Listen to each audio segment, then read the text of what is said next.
Before I read this passage of God's words I prepared, I just want to provide some context.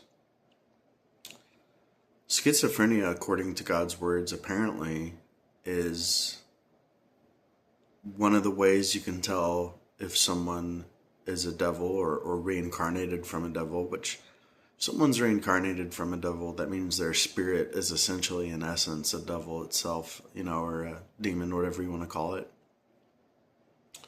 Well, I have schizophrenia, so I guess I'm reincarnated from a devil. I guess my spirit is a devil, and that doesn't sound very nice. It's disappointing to know that about myself, and I was very scared when I first read the passage talking about schizophrenia and devils. I was very scared, right? Until I came across this passage I'm about to read. So let's listen to this. God says, "Some devils say, I can't deny it that I lie." And I was prepared to read this and I can't say this word. "Inadvertently, I lie to everyone, even to God. But no matter if God's house gets me to render service or if it gets me to act as a fool, no matter how I'm treated, even if I'm not treated as human, I have no complaints. The fact I'm a devil can't be helped, can it? Whatever service I'm asked to render, whatever effort I'm asked to exert, I'm willing to do it." That's the end of the quote of what the devil said. Here's what God says. "Should such people be accepted?" Yes. The brothers and sisters answer God and say yes. Then God says, in principle, they can also be accepted. As long as there is a glimmer of hope for their salvation, they should be accepted. Regardless of whether they admit they are devils, they at least have some self-knowledge, are willing to render service, and have a bit of submission. That is enough to meet the conditions for acceptance. Wow.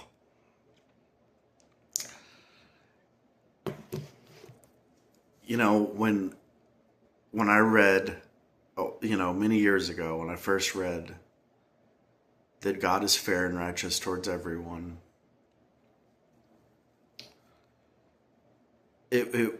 I wasn't able to realize the fullness of those words until I came across this passage. Because, God later on, he explains that being born a devil is an innate condition. Now, not in the same passage, but in several passages later on, or maybe earlier on, I can't remember the exact placement of the passage, but at one point, God also says innate conditions are positive things that are arranged by God. So God arranges the innate conditions of each individual. He says innate conditions are positive things. He says being born a devil is an innate condition. What? So, my understanding is that if someone's born a devil, or demon, whatever you want to call it, whatever word you want to use, that person has no control over those circumstances in which they were born. They have no control over, their spirit, what kind of spirit they have, whether it's a demonic spirit or a human spirit. And,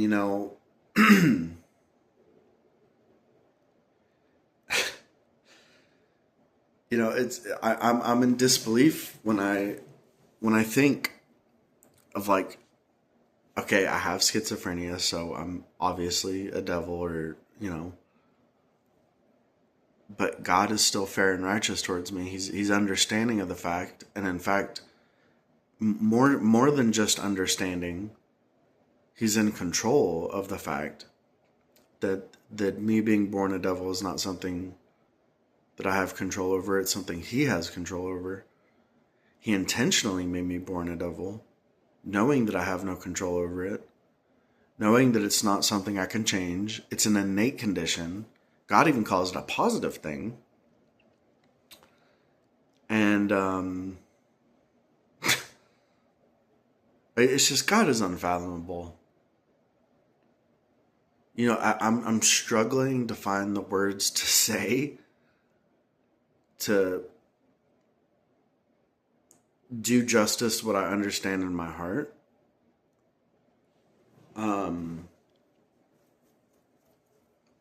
I'm just so grateful, and my experience has been affirmation for me, because when God says it, there are devils who have a glimmer of hope for salvation. There are devils who can be accepted. There, and it's dependent on a devil's submission and self-awareness. And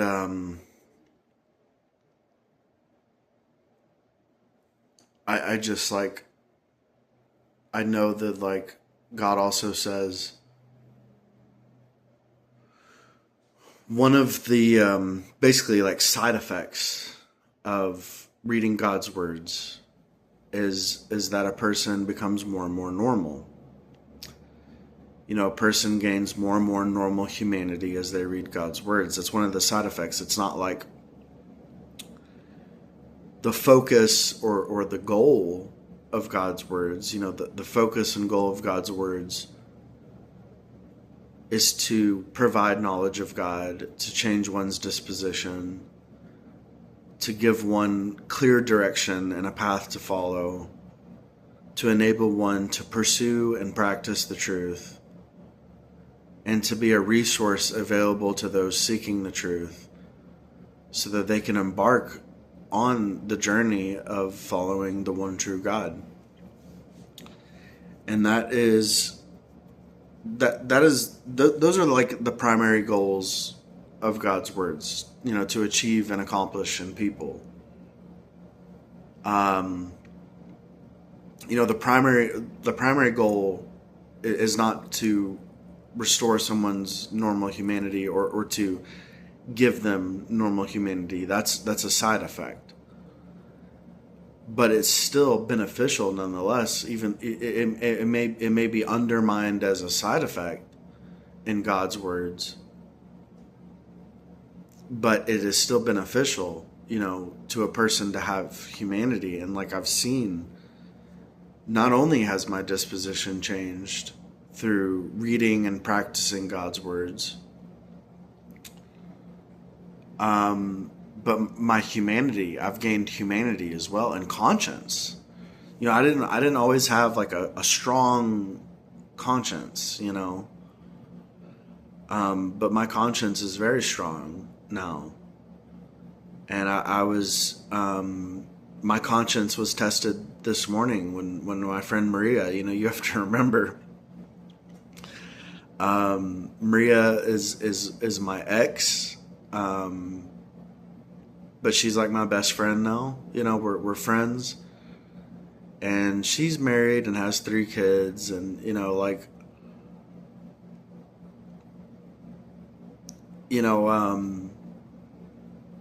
and she's a woman, and she's an attractive woman, and she's a woman I used to have relations with beyond friendship. And so, the typical man is not going to help out a woman that he knows he has no chance with, or a woman that he's not interested in romantically. And she's talking about how her husband is going to take all of her money in July to go towards rent, and she's not going to have money in July.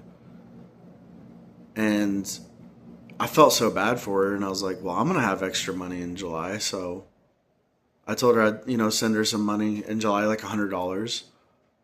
And she was like, oh no, you don't have to send that, it's fine. And she wow reacted that, because she was like, dang, and it's it's just my conscience, because she's family to me, she's like family to me. She really is. And even though I have no shot at ever being with her, no shot. Nor do I want to be with her. I'm not interested. I'm not interested in her like that. And I still have conscience towards her, because and so I think that's really interesting, like that conscience. And it's not just people that I consider family, because like it's easy to care about family. That's easy to do. And if Maria's like family to me, then it's easy for me to care for her. But like complete strangers in my neighborhood, if they need help, I'll help them. And people who never wave at me, never say hello to me, but they ask me for help, I go help. Because like I feel obligated. And I don't feel like they owe me any favors. I don't feel like they owe me, anything for me helping them. I don't feel like Maria owes me anything. I don't expect her to pay me back. If I send her, which I'm pretty sure I will, I'll send her $100 tomorrow, and I don't expect her to pay me back. I don't feel that she owes me a great debt, or anything, and I especially don't believe she owes me like interest, depending on how long it takes for her to pay me back. I don't expect her to pay me back. I don't feel like she owes me or has to pay me back. I don't care. I don't care about that, because I'm just abiding by conscience. You know what I mean? That's all it is. And I mean, how does a devil have conscience? It almost sounds like a contradiction.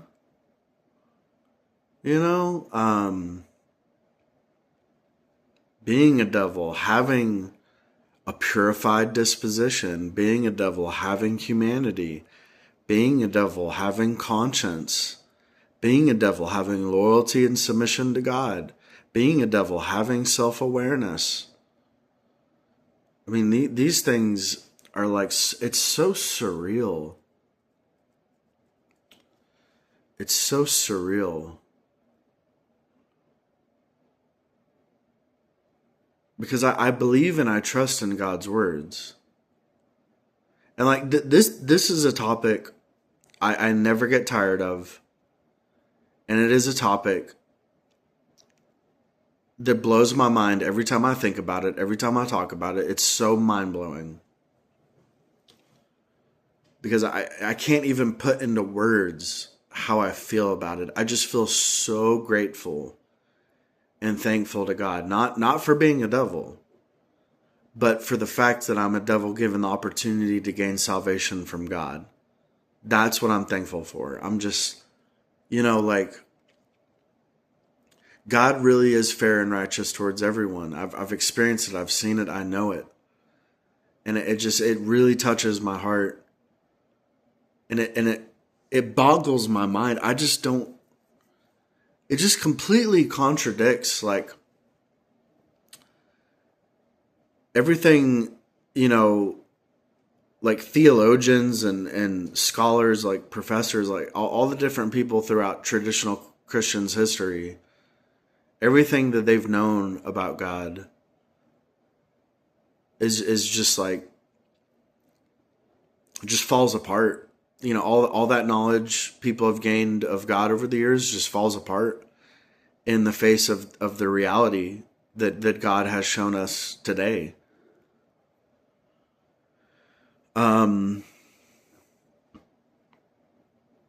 He even gives, devils the opportunity, and I hate that word devil. I think it sounds so corny. And every time I say it, it makes me want to cringe. It's such a corny word. But, I mean, I guess I could use the word demon. I guess that's corny too. Demon is a corny word. It's just really cringy. Because I definitely am not like, I don't know. Anyways, yeah, so like,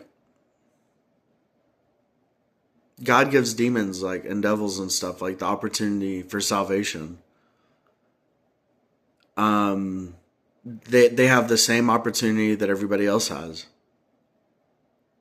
You know, maybe they have to work a little bit harder than everybody else to get to the point of salvation, but they're given the opportunity nonetheless, you know. And praying for God's arrangements, you know, though he expressed that he absolutely would not work on somebody with schizophrenia in an abnormal state, basically.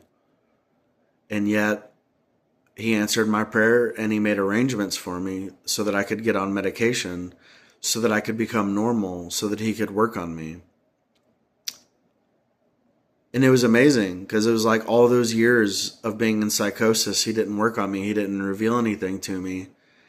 And then once I got on medication and was stable, it's like he just started flooding my mind with information. You know, it was information about myself, about my nature, about the fact that I worshiped women, about the fact that I was deceitful, and I made a vow to be honest. And, you know, I started practicing honesty, and I started, you know, staying celibate, you know, and, man, it's amazing looking back at, like, how this all kicked off and how it's going. And it's just like, wow. Yeah, so this is like, this is one of my favorite topics. Because I have so much experience with it. Because every day I experience this, you know, every day of my life. I mean, for 8 years, almost 9. It'll be 9 years in September. This September, it'll be 9 years that I've believed in Almighty God. And so every day for the past, you know, almost 9 years, I've experienced what I am and my nature essence. And I've experienced that when I became unstable, God refused to work on me. And once I became stable, God began to work on me, you know. And I've just, like, God's words are true. And I don't see how God's words could be false. It's like my friend Devin, you know, he said, have you ever thought Almighty God could be a false Christ? And I'm like, yeah, the thoughts cross my mind. But when I evaluate Almighty God based on his words, like, I find that his words are true, and I don't see how his words could be true and he could be a false Christ too. Like, that seems like a contradiction, because, like, Jesus said he is the truth, the way, and the life, and that means that the expression of Christ is the truth, and only the expression of Christ is the truth. Almighty God has written 7 volumes of The Word Appears in the Flesh, and all of the words are true. And, like, if it was a false Christ, there would be some slip-ups, there would be some contradictions, there would be some mistakes, there would be some things spoken out of line, some things that were not in line with the truth. I mean, because, like, what good is a false Christ? What good is a deceiver among men if it can't even deceive? Like, what good is a false Christ if all it does is tell the truth? If a false Christ only tells the truth, what good is it? You know, because it's like, it's not even doing its job. It's not even deceiving people. It's just telling people the truth. And what good is that? What good are you as a false Christ if you can't even deceive? And so Almighty God doesn't make for a very good false Christ, because everything he says is true. I've experienced his words in reality that they are true, you know. So I can't fathom Almighty God being a false Christ. It just, the Almighty God and the idea of a false Christ are so incompatible with each other that they're not, like, they're just not compatible with each other. You know what I mean? Like, it just doesn't make sense, because I've really thought about it. I've really evaluated, you know, my position and my ideology and Almighty God's words, and I've really thought about it and prayed about it, and I've prayed for God to reveal to me the truth, and it seems what He's revealed to me is that Almighty God is the one true God, incarnated in the flesh as the returned Christ. That's what's been revealed to me by God when and so I just can't see anything about Almighty God that would be false. I can't find anything about Him that would be false. Because there may be some things that seem to contradict with each other, but it's just because there's multiple angles to the truth. And so I can see how one thing can be true and something that sounds completely different can also be true. For example, 2 plus 2 equals 4, but 1 plus 3 is very different from 2 plus 2. But 1 plus 3 equals 4 as well. Even though it doesn't sound like it would, because it's just bear with me here. Let's say you knew nothing about math. It would be hard to believe if you were first learning math that 1 plus 3 equals 4 just as well as 2 plus 2 equals 4. If you try to open your mind and think of what it would be like to not understand math, it's like it almost seems to contradict that you could hold two views at the same time. Like you can say, well, I believe 2 plus 2 equals 4, but I also believe 1 plus 3 equals 4. Well, how can you believe both? Wouldn't the truth only have one solution or one equation or one formula? Or, wouldn't the truth only have one expression? Like, wouldn't the truth only be 2 plus 2 equals 4? So wouldn't 1 plus 3 equals 4 be false? Wouldn't that be a contradiction? Because how could they equal the same thing? And that's a way of looking at it, is like the truth has multiple angles, There's multiple angles to the truth. And so, anyways, this video has been going on for way too long. May God's will be done in all of your lives. God bless and goodbye.